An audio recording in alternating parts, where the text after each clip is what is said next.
YouTubers have a bad reputation when it comes to breaking into mainstream arts, but more and more those boundaries seem to be blurring. So how do you go from this?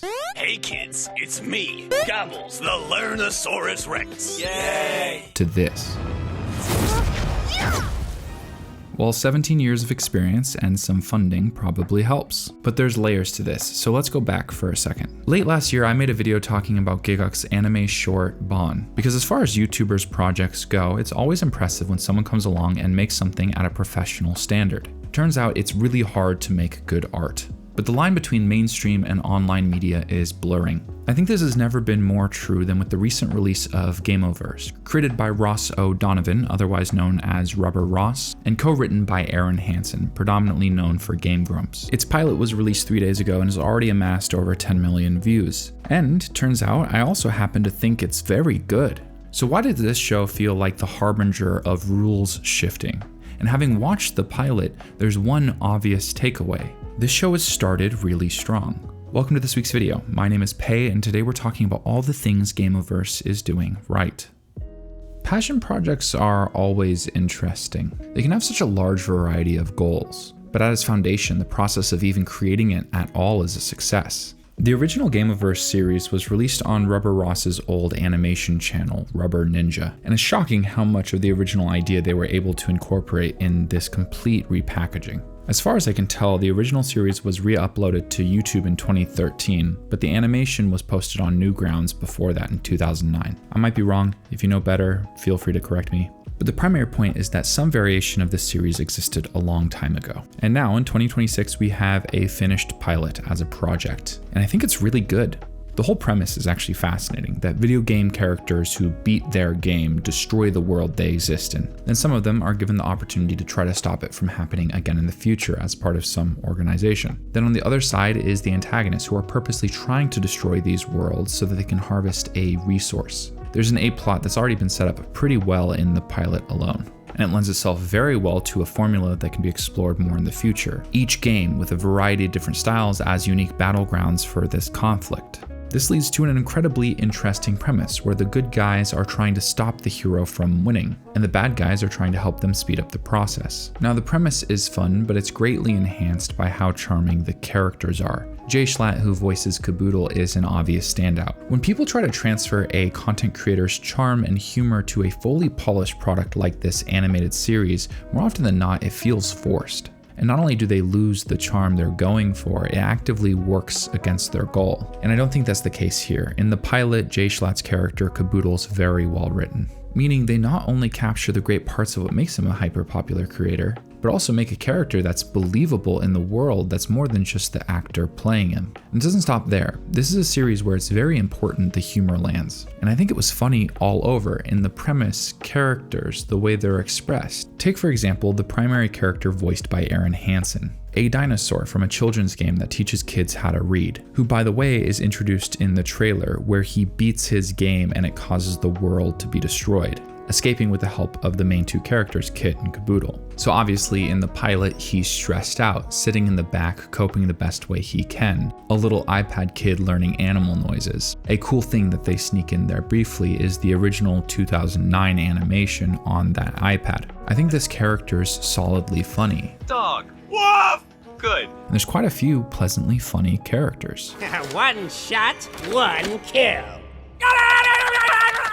Another thing that lends itself to the humor is the pacing. Arguably a little too fast, but definitely the side you want to err on, given the genre and tone of the pilot. It's definitely important that it wasn't hindered by its pacing. Aaron Hansen tweeted about the difficulty of a pilot versus episode 1. Normally they'd be separate entities, but with Glitch's format, they tend to be the same, meaning they had to set up both the entire rest of the series and also sell people in a standalone product. I think they did an immediately fantastic job. There's a noticeable distinct aesthetic while also maintaining that polished feel that's important for immersion. In a similar way to how online media and mainstream media are starting to become one and the same, the lines are starting to blur between what is and isn't indie. I'm seeing this a lot with game dev, because Stardew Valley was made by a single guy, while Dispatch got Aaron Paul to voice the lead. I don't know, I'm far from an expert on what indie actually is, but I do think that there's a feel people mostly are referring to when they talk about indie development.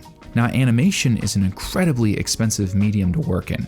So even indie projects often have huge funding or expertise behind them. What I associate with indie development is a distinct personal style and voice that comes across in the presentation of the media. Mainstream media has so strongly been gatekept for a long time, and because there's so much money involved in any development, there's so many safety nets and opinions. Often ideas end up getting watered down unless you have both a respected and skilled person at the helm of the project. That's why when something comes along like Gameoverse that's a passion project and comes together so nicely, it's really exciting.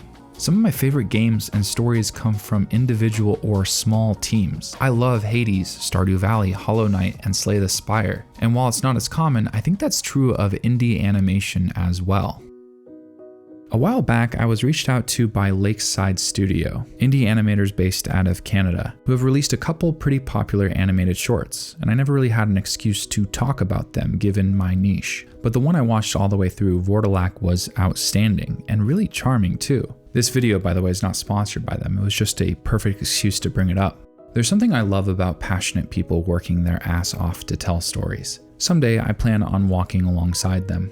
And it's incredibly hard to tell a good story. That's why it's all the more impressive when someone comes along and beats the odds and does it well. The fact that Markiplier, Jacksepticeye, and Kane Parsons are breaking into Hollywood films is fascinating. And I think that Hollywood is feeling the shifting landscape just as much as anyone. I've had a soft spot in my heart for a long time involving web series like The Guild or Video Game High School. Freddie Wong, who was the showrunner for Video Game High School, went on a podcast 7 years ago and talked about how Hollywood didn't really respect online followings. But with the advent of streaming services and Hollywood struggling in their own right, things are changing. That's why I'm so excited with the pilot of Gameoverse. I think I'm arguably the target demographic for at least what they ended up with. The jokes landed for me, the premise is fascinating, and having just done a video talking about what makes good animation, I was shocked at how beautiful it was. It was a good mix of tasteful showboating, smooth and simple where it needed to be, and grand when it got to be.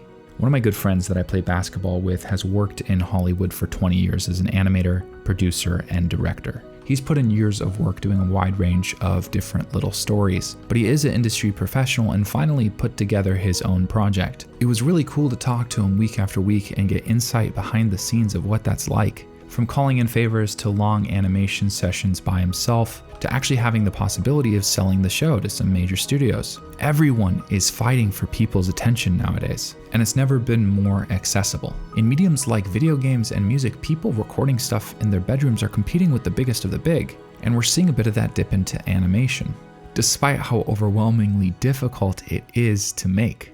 That's really cool.